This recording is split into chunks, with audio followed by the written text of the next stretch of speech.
ನಮಸ್ಕಾರ ಎಲ್ಲರಿಗೂ. ಕರ್ನಾಟಕ ಸೇವಾಯನುಪಗೆ ನಾನು ಕೆಲವು ದಿನಗಳ ಹಿಂದೆ ಒಂದು ವಿಡಿಯೋವನ್ನು ಮಾಡಿದ್ದೆ. ಯಾವುದಪ್ಪ ಅಂತಂದ್ರೆ, ಒಬ್ಬ ವ್ಯಕ್ತಿ ಎರಡು ಪಾನ್ ಕಾರ್ಡ್ಗಳನ್ನು ಹೊಂದಿದ್ರೆ ಒಂದು ಪಾನ್ ಕಾರ್ಡ್ ಅನ್ನು ಯಾವ ರೀತಿ ರದ್ದು ಮಾಡಿಕೊಳ್ಳಬೇಕೆಂಬುದನ್ನು ಆ ವಿಡಿಯೋದಲ್ಲಿ ಕಂಪ್ಲೀಟ್ ಮಾಹಿತಿಯನ್ನು ನೀಡಿದ್ದೇನೆ.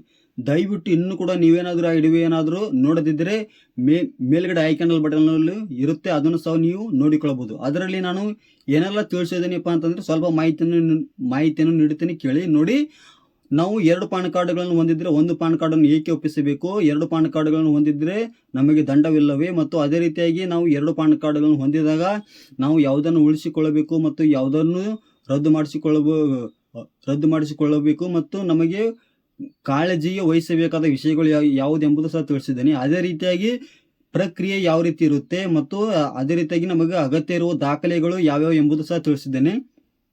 ಈಗ ಅದರಲ್ಲಿ ನಾನು ಯಾವ ರೀತಿ ಪ್ರಕ್ರಿಯೆ ಇರುತ್ತೆ ಎಂಬುದು ನಾನು ತಿಳಿಸಿದ್ದಿಲ್ಲ, ಹಾಗಾಗಿ ಈ ವಿಡಿಯೋದಲ್ಲಿ ಅದನ್ನು ತಿಳಿಸುತ್ತೇನೆ. ನೋಡಿ, ಈಗ ನೋಡಿ, ನಮಗೆ ಇನ್ನೊಂದು ಸ್ವಲ್ಪ ಡಾಕ್ಯುಮೆಂಟ್ ನಿಮಗೆ ಹೇಳ್ಬಿಡ್ತೀನಿ, ತಿಳಿದುಕೊಳ್ಳಿ. ನೋಡಿ, ನಮಗೊಂದು ಲೆಟರ್ ಬೇಕು. ಲೆಟರ್ ಜೊತೆ ಒಂದು ನೋಟ್ರಿ ಬಾಂಡ್ ಇರುತ್ತಲ್ಲ, ನೋಟ್ರಿ ಬಾಂಡು ಮತ್ತು ಅದೇ ರೀತಿಯಾಗಿ ನಮ್ದೊಂದು ಆಧಾರ್ ಕಾರ್ಡ್ ನಂತರ ನಮ್ದು ಎರಡು ಪಾನ್ ಕಾರ್ಡ್ಗಳ ಜೆರಾಕ್ಸ್, ಇಷ್ಟು ನಮಗೆ ದಾಖಲೆಗಳಿದ್ದರೆ ನಾವು ಎರಡು ಪಾನ್ ಕಾರ್ಡ್ಗಳಲ್ಲಿ ಒಂದು ಪಾನ್ ಕಾರ್ಡನ್ನು ನಾವು ರದ್ದು ಮಾಡಿಸಿಕೊಳ್ಳಲು ನಮಗೆ ಅಗತ್ಯ ಇರುವ ದಾಖಲೆಗಳು. ಹಾಗಾಗಿ ನೋಡಿ, ನಾನು ಯಾವ ರೀತಿ ಪ್ರಕ್ರಿಯೆ ಇರುತ್ತೆ ಎಂಬುದು ಸಹ ತಿಳಿಸ್ತೇನೆ. ಎರಡು ಜೆರಾಕ್ಸ್ ಸೆಟ್ ಮಾಡಿಸಿರ್ತೀವಲ್ಲ ನಾವು, ಇದನ್ನು ತೆಗೆದುಕೊಂಡು ನಮ್ಮದು ಜಿಲ್ಲೆ ಮತ್ತು ತಾಲೂಕಲ್ಲಿ ಇನ್ಕಮ್ ಟ್ಯಾಕ್ಸ್ ಆಫೀಸ್ ಇರುತ್ತಲ್ಲ, ಅಲ್ಲಿ ಹೋಗಿ ನಾವು ಅಲ್ಲಿ ಆಫೀಸರ್ ಇರ್ತಾರಲ್ಲ ಅವ್ರ ಕೈಯಲ್ಲಿ ಕೊಟ್ಟರೆ ಅವರು ಸ್ವಲ್ಪ ಇದನ್ನು ಓದಿಕೊಳ್ತಾರೆ.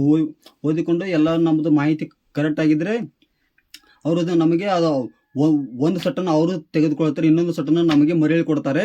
ಅದರಲ್ಲಿ ನಮ್ಮದೊಂದು ಸಿಗ್ನೇಚರ್ ತಗೋತಾರೆ. ಎಲ್ಲವಕ್ಕೂ ಸಹ ಸಿಗ್ನೇಚರ್ ತೆಗೆದುಕೊಂಡ ನಂತರ ಮತ್ತು ಅವರು ನಮಗೆ ತಿಳಿಸುತ್ತಾರೆ, ಒಂದು ತಿಂಗಳ ನಂತರ ಕರೆ ಮುಖಾಂತರ ನಮಗೆ ತಿಳಿಸುತ್ತಾರೆ ಎಂಬುದು ಸಹ ಅವರು ನಮಗೆ ಹೇಳುತ್ತಾರೆ.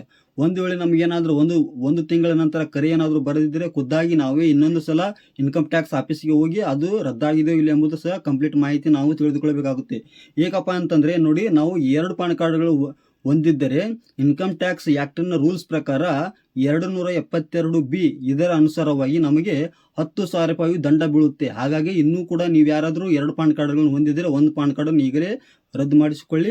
ಒಂದು 500 ರೂಪಾಯಿ ಖರ್ಚು ಮಾಡಿದರೆ ನಮಗೆ ಅಂದರೆ ನಮ್ಮದು ಎರಡು ಪಾನ್ ಕಾರ್ಡ್ಗಳಲ್ಲಿ ಒಂದು ಪಾನ್ ಕಾರ್ಡನ್ನು ನಾವು ರದ್ದು ಮಾಡಿಸಿಕೊಳ್ಳಬೇಕು. ಏಕಪ್ಪ ಅಂತಂದರೆ ನೋಡಿ, ನಮ್ಮದು ಹೋಗೋವರ ಖರ್ಚು ಇರುತ್ತೆ. ಅದೇ ರೀತಿಯಾಗಿ ನಮ್ಮದೊಂದು ಲೆಟರು ಮತ್ತು ಜೆರಾಕ್ಸು ಮತ್ತು ಅದೇ ರೀತಿಯಾಗಿ ನೋಟ್ರಿ ಬಾಂಡು, ಒಬ್ಬರದು ಲಾಯರ್ ಸೇವೆ ಬೇಕಲ್ಲ, ಹಾಗಾಗಿ ಸ್ವಲ್ಪ ಖರ್ಚಾಗುತ್ತೆ. ಇದನ್ನು ನಾವು ಮಾಡಿಸಲೇಬೇಕಾಗುತ್ತೆ. ಏಕಪ್ಪ ಅಂತಂದರೆ ನಮ್ಮದು ಮುಂದೊಂದು ದಿನಗಳಲ್ಲಿ ನಮಗೆ 10,000 ರೂಪಾಯಿ ದಂಡಗಳು ಬೀಳುವ ಚಾನ್ಸಸ್ ಜಾಸ್ತಿ ಇರುತ್ತೆ. ಹಾಗಾಗಿ ಎರಡು ಪಾನ್ ಕಾರ್ಡ್ಗಳು ಇದ್ದರೆ ನಮಗೆ ಯಾವುದೇ ಅನುಕೂಲತೆ ಇಲ್ಲ, ಎಲ್ಲವೂ ಅನಾನುಕೂಲತೆ ಇರುತ್ತೆ. ದಯವಿಟ್ಟು ನೀವು ಕೂಡ ಇನ್ನೂ ಎರಡು ಪಾನ್ ಕಾರ್ಡ್ಗಳು ಹೊಂದಿದ್ದರೆ ಒಂದು ಪಾನ್ ಕಾರ್ಡನ್ನು ಈಗಲೇ ರದ್ದು ಮಾಡಿಕೊಳ್ಳಿ. ನಿಮಗೇನಾದರೂ ಕ್ವಶನ್ ಇದ್ದರೆ ಕಮೆಂಟ್ ಮೂಲಕ ತಿಳಿಸ್ಬೋದು, ನನಗೆ ತಿಳಿದಷ್ಟು ಮಾಹಿತಿಯನ್ನು ತಿಳಿಸುತ್ತೇನೆ ಇದು ಪಾನ್ ಕಾರ್ಡ್ಗಳ ಬಗ್ಗೆ. ಹಾಗಾಗಿ ಕೆಳಗಡೆ ನಮ್ಮದು ವಾಟ್ಸಪ್ ಚಾನಲ್ ಲಿಂಕು ಸಹ ಇರುತ್ತೆ, ಅದಕ್ಕೂ ಕೂಡ ನೀವು ಜಾಯಿನ್ ಆಗ್ಬೋದು. ಮತ್ತೆ ನಾನು ಮುಂದಿನ ವಿಡಿಯೋದಲ್ಲಿ ಸಿಗುತ್ತೇನೆ. ಅಲ್ಲಿವರೆಗೂ ಎಲ್ಲರಿಗೂ ನಮಸ್ಕಾರಗಳು.